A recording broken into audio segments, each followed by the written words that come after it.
નમસ્કાર, આર ગુજરાત ન્યૂઝમાં આપનું સ્વાગત છે।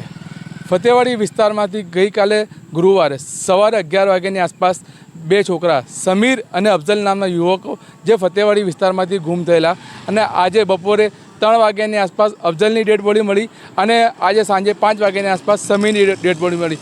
ગઈકાલે આખી રાત પોલીસને જાણ થતાં પોલીસે અને પરિવારે પણ આ કેનાલ ઉપર શોધખોળ કરી હતી। તમે જોઈ શકો છો આ ફતેવાડી કેનાલ છે જે અહીંયા નરીમનપુરા પાસે આવે છે અને આ વિસ્તારમાંથી આ બે છોકરાઓની ડેડ બોડી મળી છે। અહીંયા સવાલ એ થાય છે કે ફતેવાડી કેનાલની આજુબાજુમાં જે ખુલ્લો છે એ જગ્યા ઉપર સરકાર દ્વારા જે તારની ફિનિશિંગ જે લગાવ્યો હોય કે બીજા વિસ્તારોમાં કે આજુબાજુમાં રોડ બનાવવામાં આવે છે અને કેનાલને ઢાંકીને એની ઉપર લોકોને બેસવાની વ્યવસ્થા કરવામાં આવે છે। ફતેવાડી વિસ્તારમાં કોર્પોરેશન દ્વારા બેદરકારી આવે છે કરવામાં આવે છે। આ વિસ્તારમાં ડિમોલિશન કરવાનું હોય ત્યારે કોર્પોરેશન ધ્યાન આપે છે પણ આવા બધા કારણો પર કોર્પોરેશન ધ્યાન નથી આપતી। અહીંયા કેટલા એવા મકાનો છે જે લોકો ટેક્સ ભરે છે, મોટા મોટા આગેવાનો છે, કોર્પોરેટરો છે, એ લોકો પણ આવી સમસ્યાનું નિરાકરણ નથી કરતા કેમ કે ફતેવાડી વિસ્તારમાં કેટલા નાના બાળકો અને કેટલા લોકોનો જીવ ગયો છે આ ફતેવાડી કેનાલની અંદર।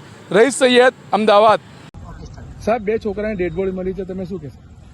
એટલે ફતેવાડી વિસ્તાર નળ સરોવર ખાતેથી કંઈક બે છોકરા ઘરેથી નીકળ્યા છે કાલ બપોરના અને એમની બંનેની ડેડ બોડી અહીંયા ફતેવાડી કેનાલ નરીમનપુરા પાટિયાની પાસેથી મળી આવી છે।